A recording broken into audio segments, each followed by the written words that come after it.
कांच की एक छड़ को रगड़ते हैं तो आवेश का स्थानांतरण होता है, जिसे रेशम को छूकर अनुभव किया जा सकता है। इस रेशम को छूने पर आपको हल्का सा झटका लगता है।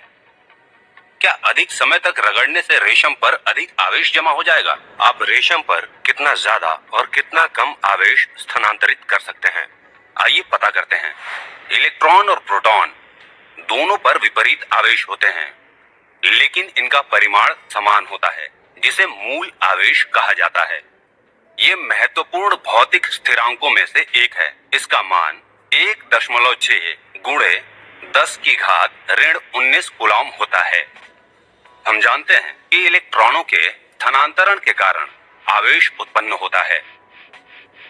स्थानांतरण के दौरान जो वस्तु n इलेक्ट्रॉनों को ग्रहण करती है, उस पर ऋणात्मक आवेश Q उत्पन्न होता है, जो एक इलेक्ट्रॉन पर आवेश का n गुना होता है।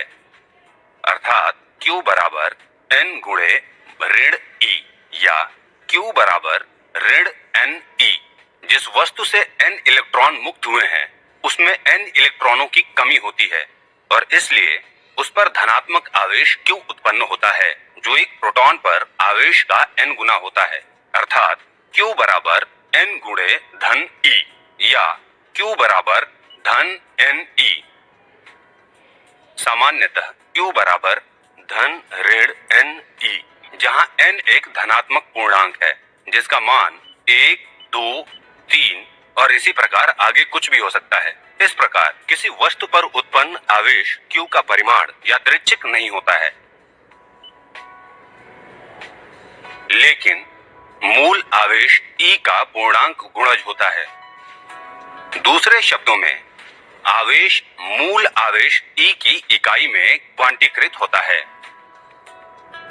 इस तथ्य को सबसे पहले फैराडे द्वारा प्रस्तावित किया गया था और मिल्कन के तेल बूंद प्रयोग द्वारा स्थापित किया गया था। सूक्ष्मदर्शी स्तर पर आवेश का क्वांटमीकरण महत्वपूर्ण होता है, जहां आवेश E के कुछ दहाई या सैकड़ों के क्रम में होते हैं। क्या आप अनुमान लगा सकते हैं कि एक कूलॉम आवेश में कितने मूल आवेश होते हैं? ये है 6.25 गुणे 10 की घात 18। इस प्रकार एक बड़े आवेश में बड़ी संख्या में मूल आवेश होते हैं और कणों की या आवेश की संरचना दिखाई नहीं देती है। इसलिए स्थूल आवेश के लिए क्वांटमीकरण को आवेश के लगातार वितरण और असतत न होने के कारण उपेक्षणीय माना जाता है।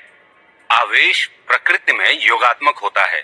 आइए हम उदासीन कांच की एक छड़ को उदासीन रेशम के कपड़े से 2 बार रगड़ते हैं। इस प्रक्रिया में रेशम का कपड़ा 3 इलेक्ट्रॉन ग्रहण करता है।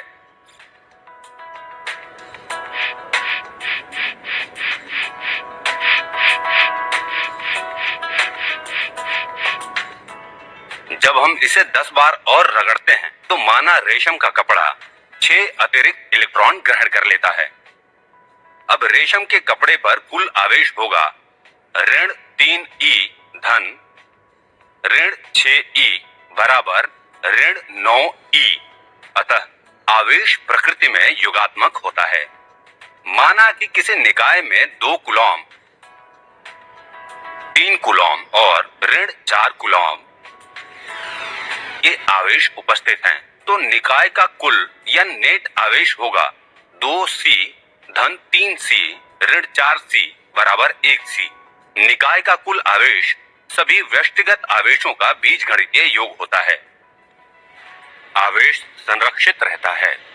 रगड़ने से पहले उदासीन कांच की छड़ और उदासीन रेशम के कपड़े पर कुल नेट आवेश 0 था। रगड़ने के बाद कांच की छड़ पर धनात्मक आवेश आता है, जबकि रेशम के कपड़े पर समान मात्रा में ऋणात्मक आवेश आता है। इसलिए कुल आवेश अभी भी 0 ही रहता है। इस प्रकार हम कह सकते हैं कि किसी विलगित निकाय का कुल आवेश हमेशा संरक्षित रहता है। उदाहरण के लिए, क्षय से पहले यूरेनियम के रेडियोधर्मी नाभिक में 92E का धनात्मक आवेश होता है। क्षय के बाद थोरियम नाभिक और हीलियम नाभिक का कुल आवेश 90E धन 2E बराबर 92E हो जाता है, जो कि क्षय से पहले के समान है। इस प्रकार प्रत्येक भौतिक प्रक्रम में आवेश संरक्षित रहता है। इसका तात्पर्य यह है कि आवेश न तो उत्पन्न किया जा सकता है और न ही नष्ट किया जा सकता है, लेकिन इसे केवल एक पिंड से दूसरे में स्थानांतरित किया जा सकता है। सारांश: आवेश क्वांटीकृत होता है। आवेश प्रकृति में योगात्मक होता है। आवेश संरक्षित रहता है। यदि हर पदार्थ आवेशों को स्थानांतरित करने में अच्छे होते तो जीवन पूरी तरह से झटकों से भरा होता, क्योंकि हमारी सभ्यता विद्युत पर अत्यधिक निर्भर है। कुछ ऐसे पदार्थ होने चाहिए जो आपको झटकों से सुरक्षित रख सकें। इनके बारे में और जानने के लिए हमारे साथ जुड़े रहें।